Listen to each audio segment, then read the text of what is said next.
It's me, Laura, again, and today I'd like to warmly welcome you to a normal slash semi-fast paced, purely whispered video from ear to ear.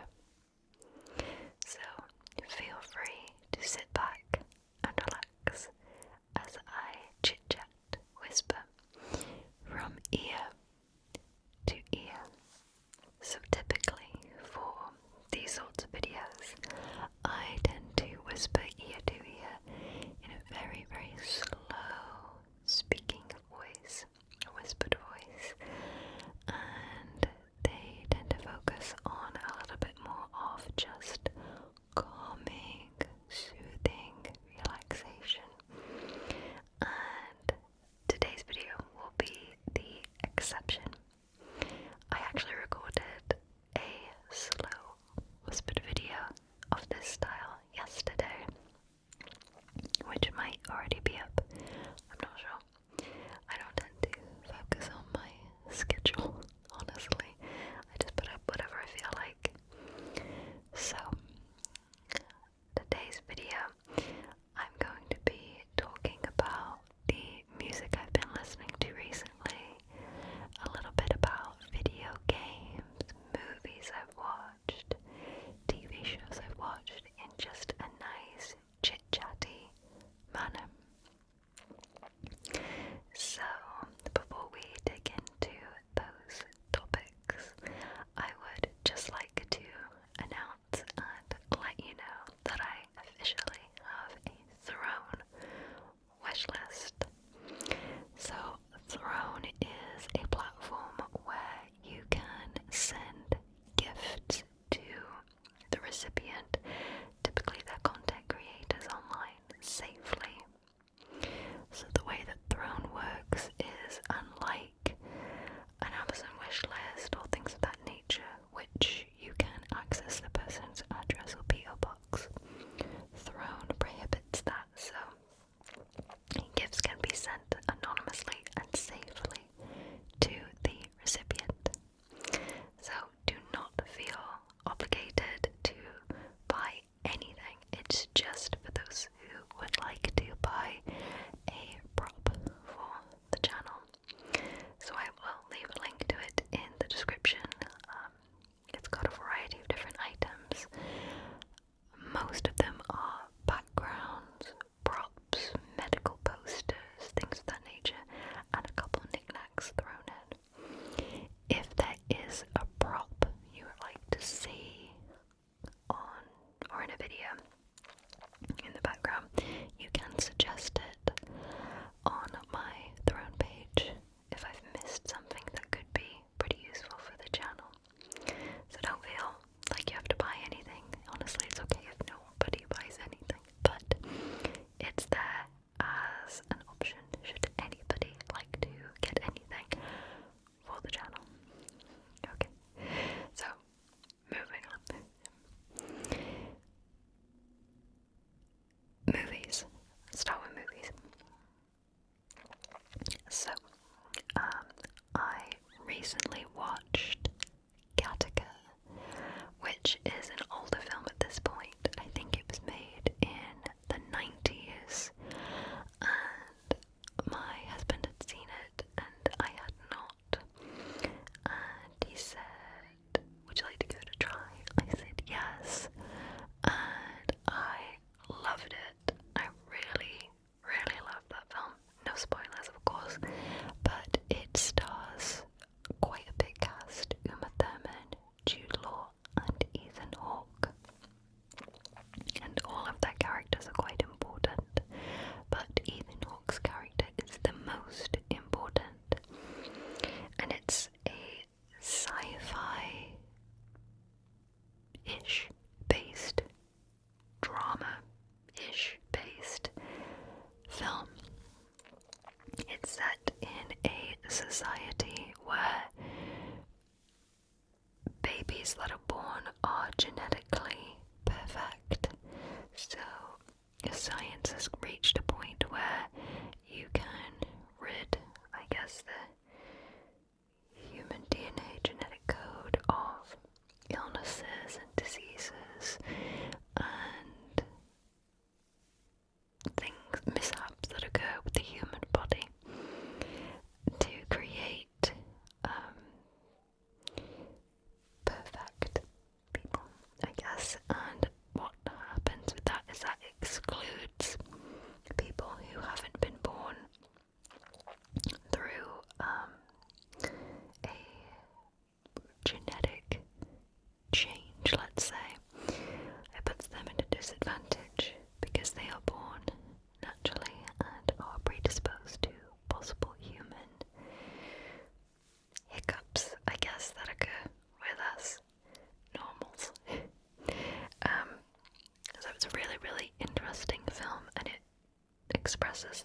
circumstances between the quote perfect people and the everyday people and the clash between them.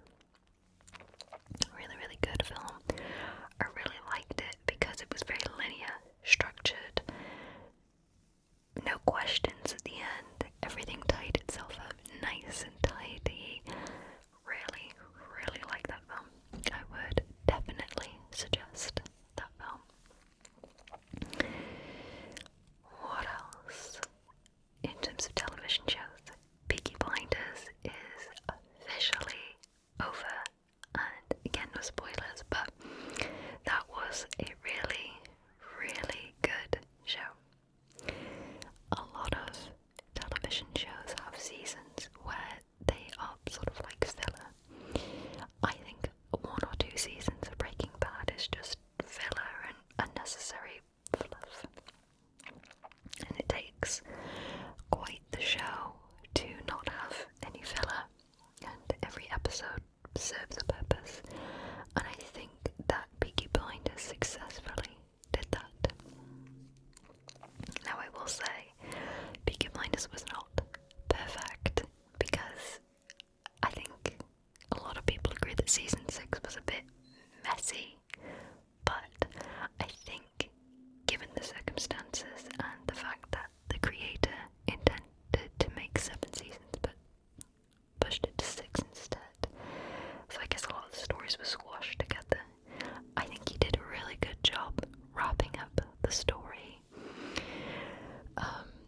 I think it had an ending that not a lot of people were expecting, and I think that it opened itself up to quite a lot of possibilities, spin-offs, additional seasons.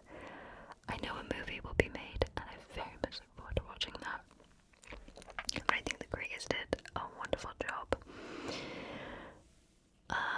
We started watching it about 2-ish years ago, maybe 2 to 3 years ago, and I've always been so impressed with it.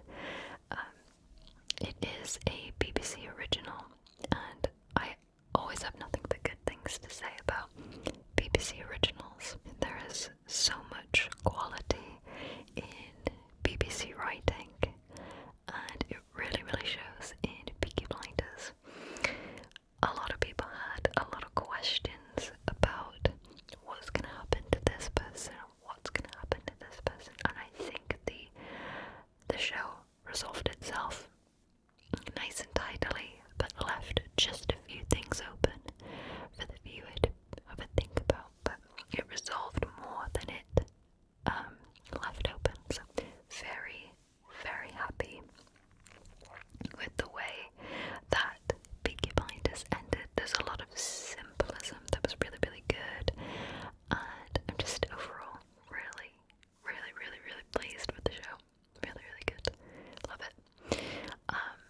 A little bit more poetically written in this season than necessary, but other than that, gritty, well written, eloquent, and dramatic. And considering it was only 6 episodes, I think did a really good job in giving everybody a little bit of the camera time, because there was a lot of characters in the show. Also, the finale was spectacular. They put on just an extra 20 minutes, but that 20 minutes was very necessary. Pausing in television shows and pacing and slowing things down can be really critical to create a little bit of tension and a little bit of drama for the viewer. But when you've got so many things to answer and so many questions the viewer's wondering about, you can feel forced to rush. But I really appreciate the fact that they slowed it down and gave the moments that needed time the time. So wonderful,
a film called Identity was there, and the description fitted everything I liked, and it had a huge cast. It had John Cusack, Ray Liotta, Amanda Peet, the guy from Scrubs, but I've forgotten his name. Yeah, a lot of people. So that film, I mean, it's a cryptic film. It's one of those films you have to figure out what on earth is going on throughout the film. It came out in 2003. It's just a little bit disappointing. The ending is really, really disappointing in that film, but it's one of those films. It's not great. It's not bad. I mean, it's one of those background noise films. Well, I guess it's not a background noise film. On your second viewing, it's a background noise film, I guess. It has a really interesting goal. It focuses on mental health and crime. It's a dramatic thriller, but I appreciate its attempt to focus a spotlight on certain mental health conditions, but I think it misses in a lot of ways. I think it could be a lot more cryptic than it suggests. It's about 10 people that are stuck in a motel in the middle of nowhere, and the majority of them don't know each other, and they all begin to disappear one by one. So you as the viewer have to figure out what on earth is going on and why are all these people, quote, disappearing. Cease to exist, let's say. I don't know what language is acceptable on YouTube. It's an okay film. It was alright. I wouldn't necessarily recommend it. Wouldn't necessarily not recommend it. It was okay. So, another thing that I've been watching a lot of lately is Ink Masters. It came up in my YouTube feed because they've been uploading a lot of compilations of previous seasons. Now, I had heard of Ink Masters, but I'd never seen it before. But I really, really enjoy it. I think I might have burned out on it though. I watched so much in one go that I haven't come back to it for a while, but I'm gonna return to it. Every day, like twice a day, I have in my head Dave Navarro saying, "You do not have what it takes to be Ink Master." Like randomly, I'll be doing something completely random and just Dave Navarro saying that in my head. And I'll just go, "You do not have what it takes to be Ink Master." For those of you that don't know, Ink Master is a tattoo show. Different tattoo artists compete to win money and win the show, and they are given pretty difficult tasks each episode. Different styles of tattooing, different skills they have to show off, and they don't know any of their clients, so that's a little bit of drama. So I've been watching a lot of Ink Master recently. What else? I have been watching so many food videos recently. I think my feed is just food videos at this point. So I watch a couple of people. One of them is Mark Wiens.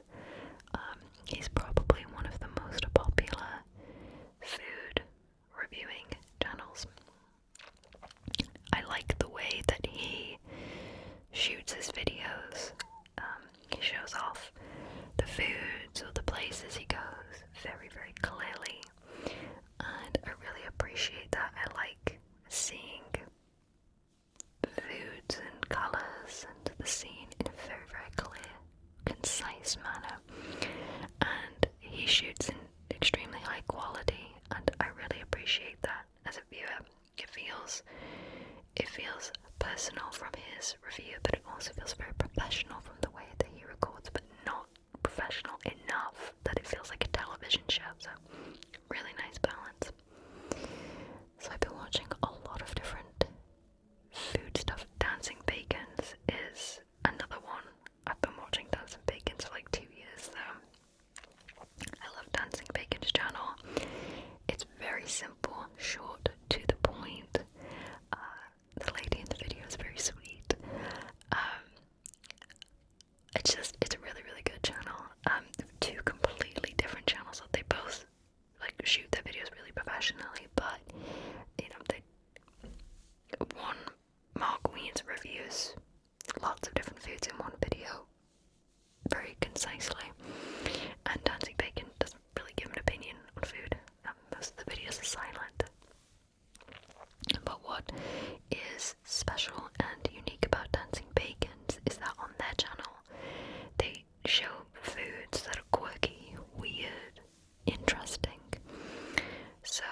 easy to give up, unlike Warcraft, which was very difficult to give up.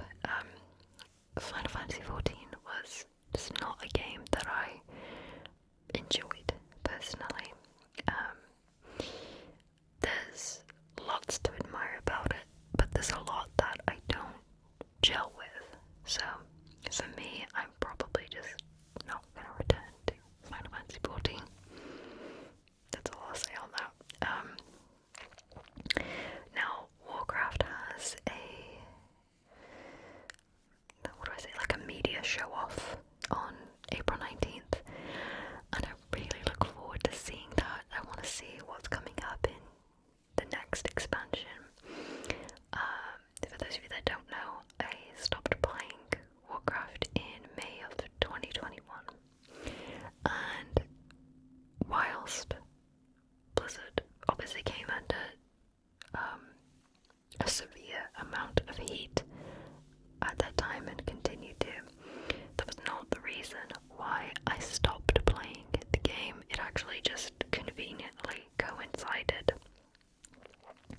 Shadowlands was a terrible expansion, and right before the first patch came out in Shadowlands, I stopped playing because it just felt like hitting the repeat button on the previous patch, and I didn't like that. And then, I stopped playing the first week the patch came out because they had buffed all of the old content, and I was so upset about that because for me, playing Warcraft was more playing the old content than the new content, so to buff old content just adds a point. But I am so looking forward to this media show off on April 19th. I loved Warcraft. It had so many toxic elements, and it is a way more toxic game than Final Fantasy XIV. But from a solo experience, I loved Warcraft. Like, I loved Warcraft so much, and when the next expansion comes out, I'm definitely gonna give it a go. Really hope it turns out to be good, because I really loved Warcraft.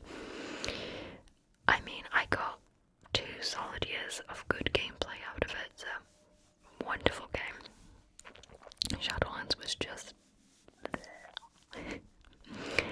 so instead, now when people step away from MMOs entirely, I think there's this common place between people where they just play so many more games.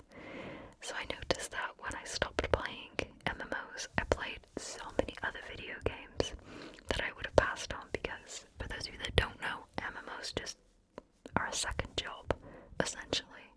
No matter how much people treat them like they're not, they are. I mean, if you wish to progress at all in them, they kind of are. So I played this amazing game.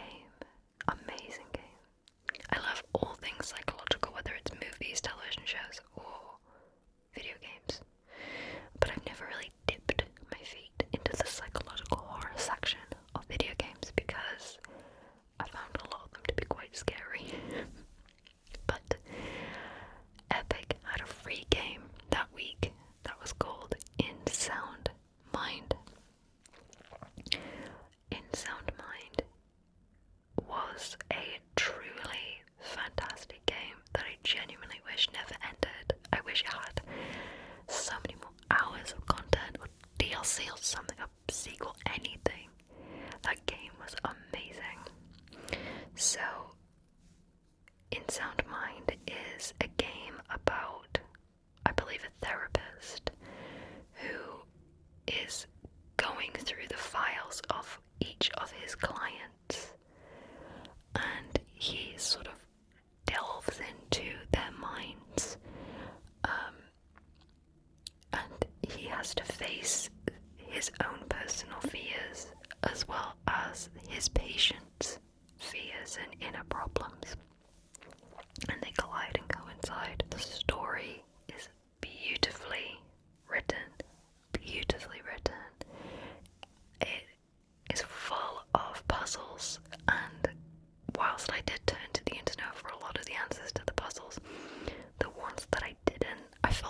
gratified when I figured out the answer to them. So if you do end up playing it, I would highly suggest not using the internet. Just dig in and figure it out. Super amazing game. I had no idea what it would be like or what it was about. The picture on the front looked really good, and it was an amazing game. Let me tell you something. The voice acting in that game is fantastic. It's a smaller game. I don't know if it's indie necessarily, but it's definitely a smaller game. But it is beautiful and fantastic, and I love that game. I hope that we get to see the same character in a sequel, and we get to see like some of the other patients. Really, really good. There's one thing about the game I did not like though. Just one. So, each patient has a fear or a problem or an inner demon they need to fight. One of them has anger issues. So you sort of confront the person as like a symbol. You're not, fighting or facing the person. You're fighting their problem. So there's a bull head, like a big bull head in one of the chapters of the game, and it sounds like an engine, and it revs and it goes like after you. But there's this point in the game where you have to release a suitcase from the ceiling, and then you have to play with a bunch of levers to guide the suitcase on an escalator to the right place. But the problem is that the boss is in the room with you at the same time you're doing that. That's the only part that I really wish was not in the game. Like, I wish you could just make the boss go somewhere, or beat the boss and then just focus on it. That's the only frustrating bit of the game. The arch nemesis or villain in the game, he was more annoying than, you didn't want to hate him. It was annoying. But there's a few jump scares in the game, but not many. There's like one significant one, and then they sort of lapse off from there because the game focuses on the story at that point instead of jump scares. There's another chapter that focuses on radios, and the scenery in that gave me shivers. It was beautiful. It was such an emotional game for being like a psychological horror, but still kind of making you want to cry because you feel so sorry for the characters. I mean, it just pulls you either way. Any sort of emotional game I'm in. I like games like Last Guardian or Final Fantasy X. They're very, very, very emotional games, but I liked Untitled Mind because it didn't play off of cute stories or, cheery things. It somehow took something that it's frightening, but carried you through the story, feeling like you were the character and feeling like you were stood right beside them, learning everything as they did, and sympathizing when they sympathized. Is beautiful. Absolutely beautiful. So I would highly, highly recommend that game for people that want to do puzzles with psychological horror with minimal jump scares. It makes you think, and it keeps you invested. And if I haven't won you over yet, it has a cat that is consistent throughout the game. So I hope that helps in, winning you over. When I first put it on and started playing it, the first thing it reminded me of was Amnesia: The Dark Descent, which is an older thinking horror game. It's heavily story focused.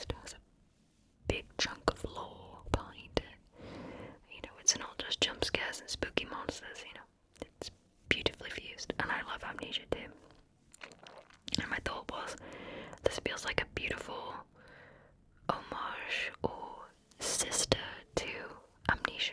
Very beautiful game. So beautiful. Would gladly recommend that game. I think it was 6 to 8 hours of gameplay. Pretty good. Pretty good. Pretty good. Great game. I played it on PC, but I don't know if it's available anywhere else. I think it's only PC. If not, even if it is, play it. It's really good. It's really, really good. So, immediately after beating In Sound Mind, the first thing I did is I went on the internet and I was like, games like In Sound Mind. And one of the suggestions was Martha is Dead. What can I say about that game? I'm gonna keep that one very minimum. It's an Italian game, which is always nice to see, something a little bit different. That's set during World War II, and it's a really disturbed game. It has highly, highly sensitive topics that I would not suggest for those of you who are affected by sensitive topics. It's an incredibly strong game, let's say. But if you take that all away for a second, and I'm going to put all that to the side for the rest of my rant, it's a game that I've been thinking about since I finished it, and it leaves me puzzled to this day about whether I liked it or not. I have so much praise for the fact the way it presents its story, the way it pushes those boundaries of graphic nature. But I ask myself at the end of it, what on earth was the point? It was a game that had so much potential, but was too short to embrace it. Also, it ran really, really badly on my PC for some reason. Like, it did not play. I had to fiddle with a bunch of stuff to finally get it to work. But, I mean, even then, it still had some hitches. The cutscenes are beautiful, but they feel wasted.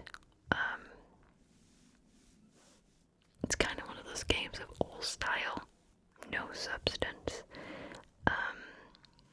About lackluster and more confusing than anything. I didn't like the ending. The one thing that I think that would have really helped the game is if the game had multiple endings. It definitely looks like a game that should have had multiple endings. I checked online. It doesn't look like it does. It's one of those figure it out for yourself sort of endings, and I don't like those. That's why I think the game's kind of not pointless, but it makes me wonder what was the point. It's another one of those games that focuses on this paranormal. There's certainly real life sensitive subjects, and mental health. It's a fusion of the three, but yet set in such a typical surrounding. It doesn't take those and put them in a dystopian world. It's just a very, very everyday scenario. But I just felt very let down by it. It feels very I understand why the sensitive topics are there, and if you take those out, you're losing the whole context and scope of the game and the questioning behind it. It leaves you with no questions if you take the sensitive parts out. But I feel like more needed to be added, whether it was more context, a little bit longer story. Kind of felt like disconnected in a lot of ways. So would I recommend it for its innovation? And if you're curious about those sort of subjects, perhaps.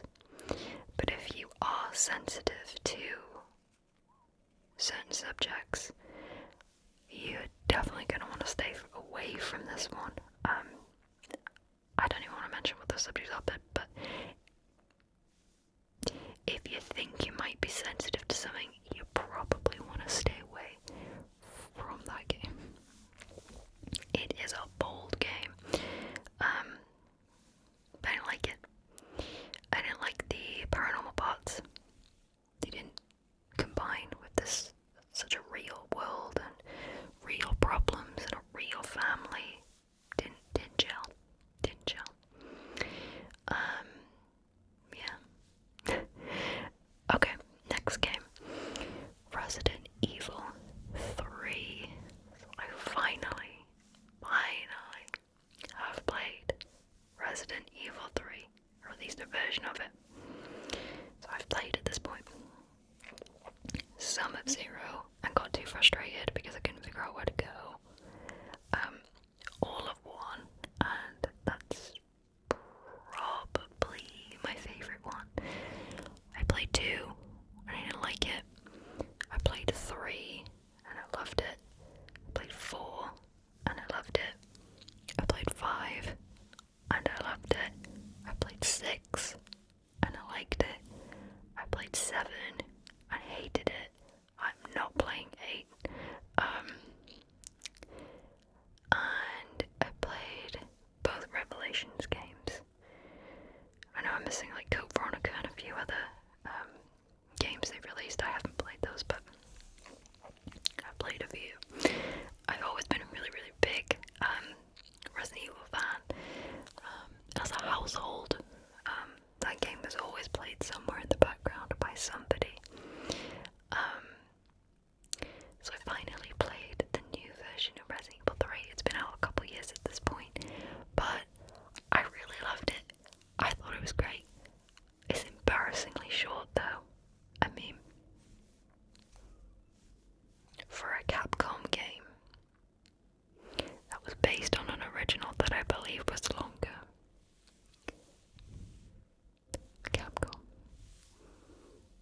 Capcom, excuse me. You can do better than that.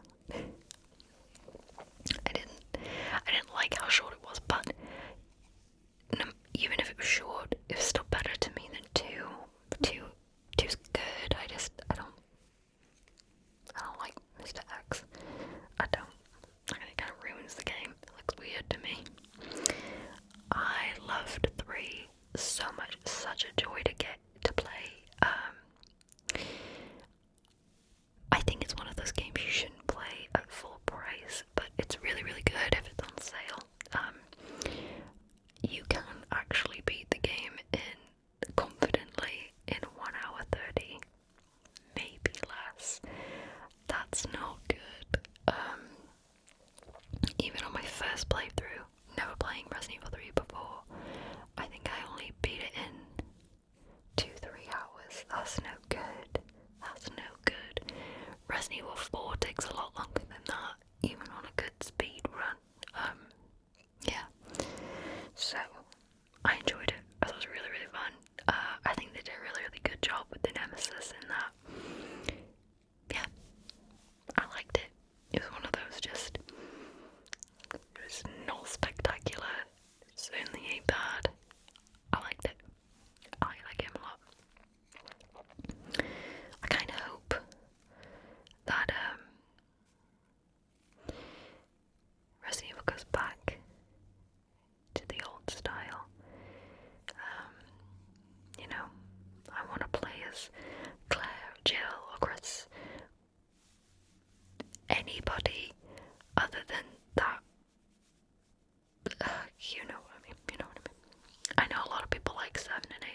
Revelations game.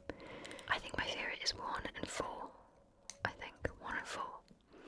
That reminds me, actually, I've been watching a lot of Resident Evil themed gameplay videos on YouTube. I watch Trance, and I think his name is Dante Ravioli. I really like watching Resident Evil videos where the enemies and the items are more randomized, and they both make their videos really, really interesting. Dante focuses on a lot of randomized stuff in Resident Evil games, so it's really fun. And Trance focuses on being a speedrunner in his gameplay videos, so 2 different takes on it, but both very good. So I watch those all the time too. So let's see. Oh yeah, Rammstein, for those of you that don't know, never put any of their music catalogues on YouTube, just their music videos, until 1 month ago. So I had a playlist running on YouTube the other day, and they have released new music. Oh, and by the way, Sight and Zigzag are really good. I'll talk about that in a second. And I heard a song play, and I was like, this doesn't have a music video. I think it was Moscow or something. And I was like, oh my goodness. So Rammstein now have all of their music catalogues on YouTube to listen to. So before I got whilst I got ready for this video today, I was just playing Bramlied over and over and over and over. Liebest Verhalten is one of my favourite albums. That and Saint Sucht. So I was just playing that over and over and over again. So happy about that.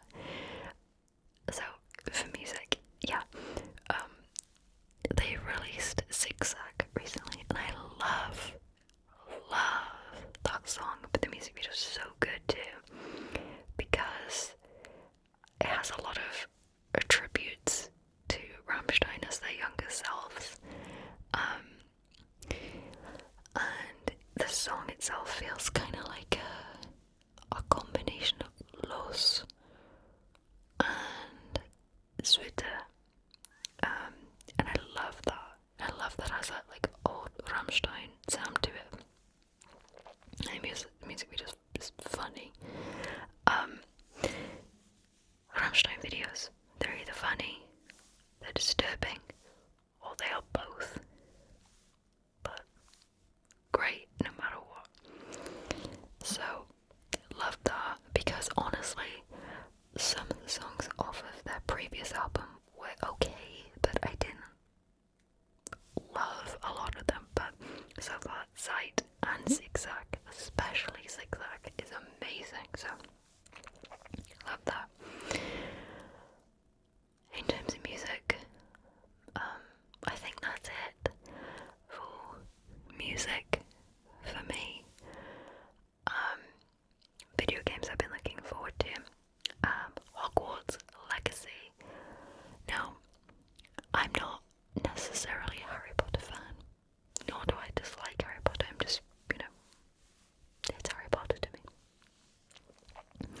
But this game looks fantastic.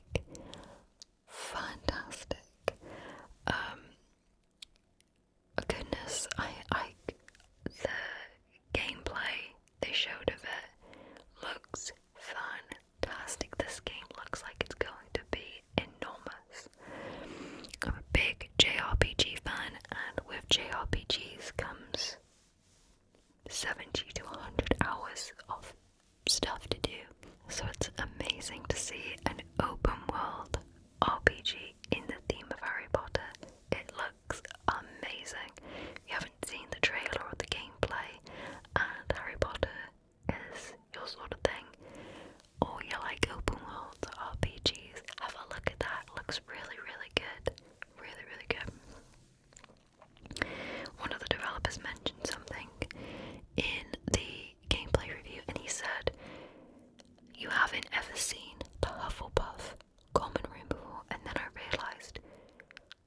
there's like 7 or 8 films, and you really haven't seen the Hufflepuff common room before. You've only heard it described in the books, and they showed all of the common rooms in the gameplay, and it was just amazing. It's all of these parts of the books that you never got to see in the movies come to life, so it looks amazing. So it's called Hogwarts Legacy. I believe it's set before the typical Harry Potter stories. And I very, very, very much look forward to that game. That looks fantastic. Next for me, I'm probably going to be playing The Vanishing of Ethan Carter. It was a free game on Epic this week, and it looks really,